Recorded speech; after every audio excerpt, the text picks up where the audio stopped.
పాలమూరు రంగారెడ్డి ప్రాజెక్టును పూర్తి చేయాలని డిమాండ్ చేస్తూ బీఆర్ఎస్ పాదయాత్ర నిర్వహణపై మహబూబ్ నగర్ జిల్లా కేంద్రంలో మాజీ మంత్రి వి శ్రీనివాస్ గౌడ్ నివాసంలో ఉమ్మడి మహబూబ్ నగర్ జిల్లా బీఆర్ఎస్ నాయకుల ప్రత్యేక సమావేశంలో పాల్గొన్న మాజీ మంత్రులు వి శ్రీనివాస్ గౌడ్, డాక్టర్ సి లక్ష్మారెడ్డి, సింగిరెడ్డి నిరంజన్ రెడ్డి, మాజీ ఎమ్మెల్యేలు నరేందర్ రెడ్డి, చిట్టెం రామ్మోహన్ రెడ్డి, అంజయ్ యాదవ్, మర్రి జనార్దన్ రెడ్డి, బీరం హర్షవర్ధన్ రెడ్డి, ఆల వెంకటేశ్వర్ రెడ్డి, మాజీ ఎంపీ మన్నే శ్రీనివాస్ రెడ్డి, బీఆర్ఎస్ రాష్ట్ర ప్రధాన కార్యదర్శి ఆర్ఎస్ ప్రవీణ్ కుమార్, ఎమ్మెల్సీలు నవీన్ కుమార్ రెడ్డి, వాణిదేవి, మాజీ కార్పొరేషన్ చైర్మన్లు ఆంజనేయులు గౌడ్, వాలియా నాయక్, వెంకటేశ్వర్ రెడ్డి, ఇంతియాజ్, బీఆర్ఎస్ నాయకులు హనుమంతురాయుడు మరియు తదితరులు ఉన్నారు.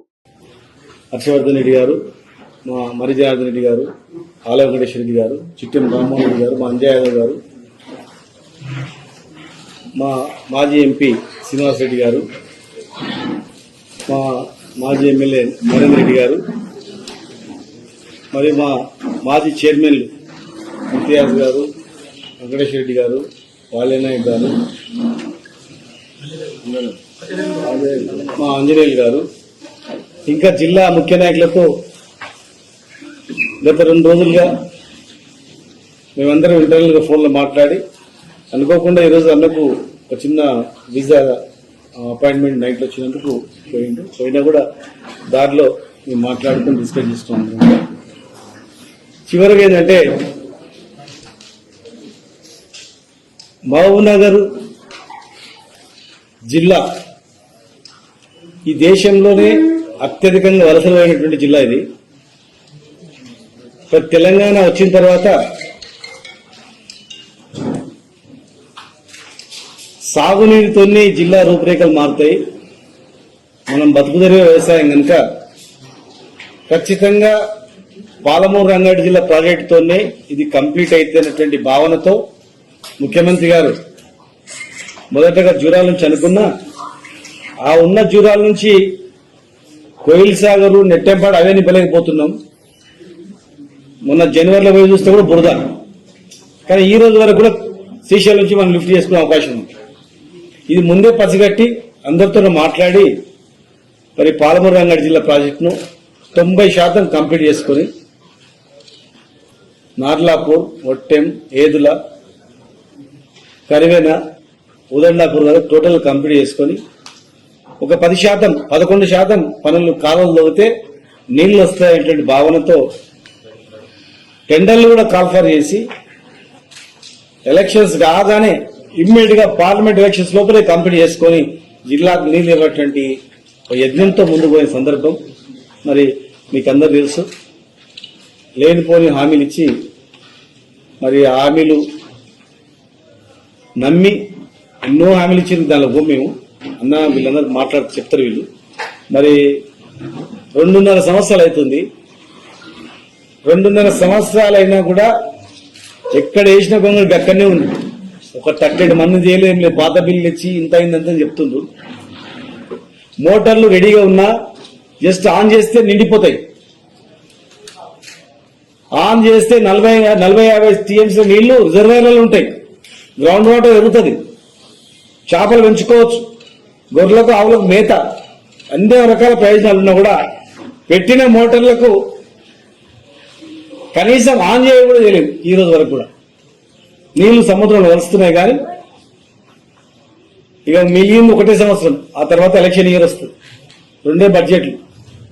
ఈ రోజు వరకు కూడా ఏం మొదలు కాలేదు కనుక లాభం లేదని ఖచ్చితంగా మనము నార్లాపూర్ టు ఉదండాపూర్ వరకు, కరివేన ఉదండాపూర్ వరకు పాదయాత్ర చేయాల్సిందే. జనాన్ని కదిలించాల్సిందే. కాంగ్రెస్ మెడలు వంచాల్సిందే. ఇమ్మీడియట్ గా పనులు ప్రారంభించేటట్లు చేయాల్సిందే అనేటువంటి దాంతో ఈరోజు డిస్కస్ చేయడం జరిగింది. దాని డేటు అవన్నీ కూడా మళ్ళీ మేము కేసీఆర్ గారితో, మా అధినాయకులతో మాట్లాడి మేము ముఖ్యులు అందరం కలిసి వెళ్ళి మాట్లాడి ఆ కార్యాచరణ అనేది ఎట్లా అనేది విధి విధానాలు మళ్ళీ ఒక రోజు ప్రకటిస్తాం. దానిపైన ఎక్కడ స్టార్ట్ అవుతుంది, ఎక్కడ ఎండ్ అవుతుంది, స్టార్టింగ్ ఎవరు, మధ్యలో ఎవరు, లాస్ట్కి ఎవరు, ఏదనేది అందరం మేము 14 నియోజకవర్గాల నుంచి ఒకే తాటి పైన ఒకే ఎజెండా, రైతుల ఎజెండానే. రైతు బతుకుతూనే అందరు బతుకుతారు. రైతు ఎజెండా విన్నే చేయాలని చెప్పని మీన్వైల్ మధ్యలో కొనుగోలు కేంద్రాలు లేవు. కొనుగోలు కేంద్రాలు పెట్టమంటే లీడర్ల కొనుగోలు కేంద్రాలు పెట్టుకున్నాం. టోటల్ గ్రౌండ్ వాటర్ పడిపోతుంది, ఇసుకను మొత్తం దోవేస్తుంది టోటల్గా. అదే పనిలా మరి పంటలు ఎండిపోతున్నాయి, పండిన పంటకు గిట్టుబాటు ధర లేదు, కొనుగోలు కేంద్రాలు లేవు, రుణమాఫీ లేదు, సంచులు లేవు.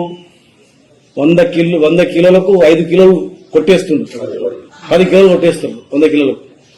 నువ్వు 100 కిలోలకు 10 కిలోలు కొట్టేస్తే ఇక మన రైతు ఎట్లా బతుకుతాడు? 3 నెలలు కష్టపడి పండిస్తే మళ్ళీ 4 రోజులు మార్కెట్లో ఉండాల్సి వస్తుంది పడిగాపులు కాసుకుంటా. గొర్రెలు ఎక్కడ అవుతాయి, మేకలు ఎక్కడ అవుతాయి, బర్రెలు ఎక్కడ అవుతాయి, వీళ్ళు సంసారం ఎక్కడ అవుతుంది? ఒడ్ల కాడనే కావాలి కాస్తున్నాం. సంచులు లేవు, లారీలు లేవు, ట్రాన్స్పోర్టేషన్ లారీలు లేవు. అస్తవ్యస్తంగా ఉంది రాష్ట్రం మొత్తం. కుక్కలు చెప్పిన ఇస్తరాకలా చేసి పడేసాడు రైతులను.